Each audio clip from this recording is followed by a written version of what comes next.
तो काफ्का एक बड़े फेमस राइटर हैं एंड उनकी बड़ी प्यारी स्टोरी है। तो एक बार वो ऐसे पार्क में घूम रहे होते हैं, तभी उन्हें एक बच्ची दिखाई देती है जो रो रही है। तो काफ्का जाते हैं उस बच्ची के पास, अब पूछते हैं कि बेटा क्या हुआ, क्यों रो रहे हो। तो बच्ची बोलती है कि मेरी ना डॉल खो गई है। तो काफ्का बोलते हैं कि अच्छा चलो ठीक है, दोनों मिलकर ढूंढते हैं, मिल जाएगी डॉल। तो काफ़ी देर हो जाती है, दोनों मिलकर ढूंढ रहे होते हैं, डॉल नहीं मिलती है। तो काफ्का जाके बच्ची से बोलते हैं कि बेटे काम करो, कल दोबारा इसी पार्क में आना, हम दोबारा ढूंढेंगे डॉल। तो बच्ची कहती है ठीक है। अगले दिन बच्ची दोबारा आती है। काफ्का क्या करते हैं, अगले दिन जो है एक लेटर लिख के चले जाते हैं और वो जाके पकड़ा देते हैं बच्ची को। बोलते हैं कि डॉल ने लिखा है लेटर। और वो लिख देते हैं कि कैसे वो डॉल बता रही है कि वो वर्ल्ड टूर पे निकल गई है, अब वो आराम से घूमेगी फिरेगी, तो टेंशन ना लो, वो बड़े दिनों बाद आएगी।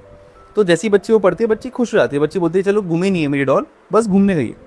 अब इसके बाद काफ़ी दिन तक जो है, जब जब काफ्का उस बच्ची से मिलते हैं, वो ऐसे लेटर लिख के लाते हैं अक्सर, कि उसमें वो लिख रहे हैं कि डॉल बता रही है कि वो कितना फन कर रही है, कितने एडवेंचर कर रही है, किस किस नई जगह घूमी है, राइट। तो वो सब बता रही होती है। तो अब ऐसे बहुत दिन हो जाते हैं, काफ्का अब क्या करते हैं कि यार देखो बहुत दिन हो गए, तो जाके एक नई डॉल लेते हैं और जाके बच्ची को पकड़ा देते हैं। बोलते हैं कि बेटा तुम्हारी जो डॉल है वो वर्ल्ड टूर से वापस आ गई। तो बच्ची बोलती है कि नहीं नहीं ये मेरी डॉल नहीं है, वो तो अलग दिखती थी। तो काफ्का बोलते हैं कि बेटा देखो जैसे तुम बड़े हुए हो, ठीक है, तो तुम अलग दिखने लग गए, तुम और बड़े हो गए, तुम और अलग दिखने लगोगे, ठीक है।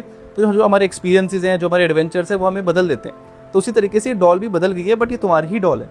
तो बच्ची कहती है कि चलो ठीक है आप कह रहे हो। तो वो जाती है और वो डॉल लेके अपना मस्त खुशी खुशी घर चली जाती है। अब उसके लगभग 1 साल बाद जो है काफ्का की डेथ हो जाती है एंड उसके कई दिनों बाद जो है उस डॉल में से एक लेटर निकलता है। तो बच्ची वो लेटर पढ़ती है और उसमें लिखा होता है that everything you love will be gone one day, but love has a way of returning, often in a different form. So keep your heart open and embrace the change.